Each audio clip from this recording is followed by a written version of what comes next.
Well, hello again. And to continue with our evidence of Jesus, told by pastors the world over that this is the most attested fact in history, is that Jesus existed, that he was crucified, that he arose from the dead, and we have hundreds and hundreds of historical documents outside of the New Testament, outside of the Bible, they tell us. And so don't even bother looking, because there's just so much evidence out there. Well, is that true?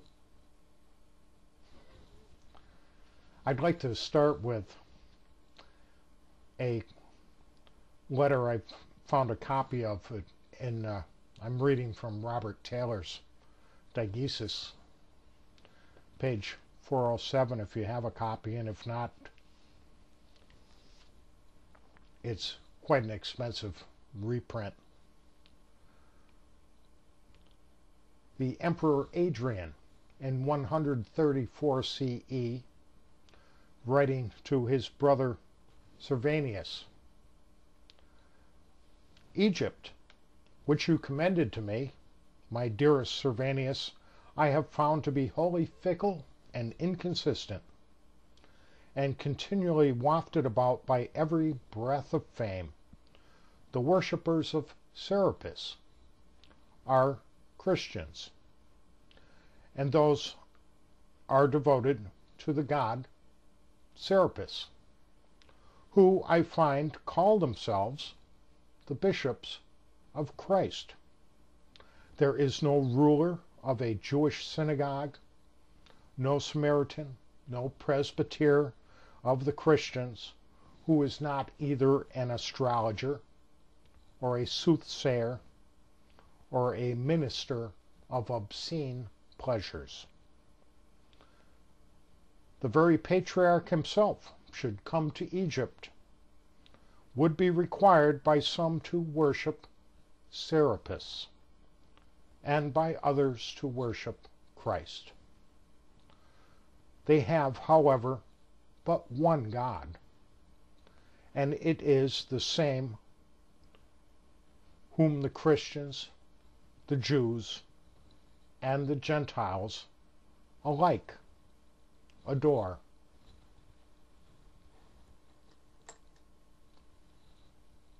Money.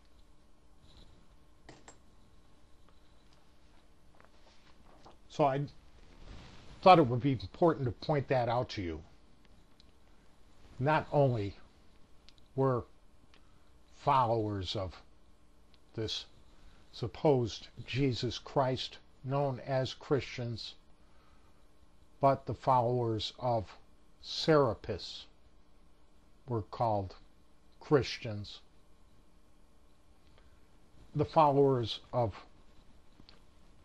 Krishna were called Christians.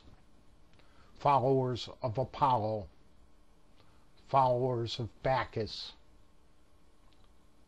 all these other solar deities were all called Christians because they followed a teaching about the Christ. And there's much evidence for that. But we're told that there's so much evidence for Jesus. Let's take a look at that while we can with the short amount of time I have in a 10-minute video here, and we'll stop and continue on. Suetonius, in the Life of Claudius, chapter 25, wrote this one line, and I'm going to read two different lines to you because I've found two different translations, but you can see they both say pretty much the same thing. It's just the word order is slightly different. he banished from Rome all the Jews who were continually making disturbances at the instigation of one Chrestus. Since the Jews constantly made disturbances at the instigation of Chrestus, he expelled them from Rome. Again, talking of Claudius Caesar, of course. That's the full extent of the quote. We know that Claudius Caesar was the emperor of Rome between 41 CE and 54 CE. So, and we know that Chrestus is a name which simply means the good one or the excellent one. And it was a name that many people had, even many slaves had this name Chrestus. And you must realize that Jesus Christ is not a first and a last name. Christ is a title, of course, meaning the anointed. And as I pointed out in my studies about Theophilus, the bishop of Antioch said that Christians were called Christians because they were anointed of God, just like a ship is christened when it's launched. Christians were called Christians because they were anointed by God. They had the Spirit of Christ within them. But here we read of a man called Chrestus who was instigating disturbances in Rome. Now, I know of no teaching by the church that says that Jesus was ever in Rome.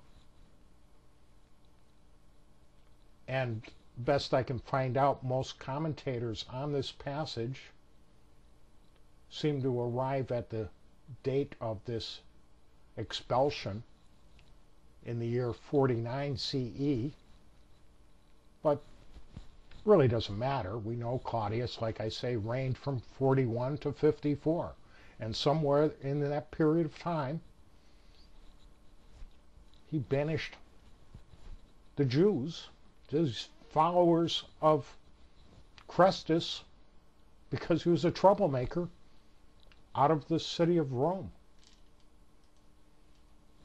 Is this proof that there was a Jesus? Because some Jews who were following a man called Chrestus was making trouble there and they got thrown out of Rome? No.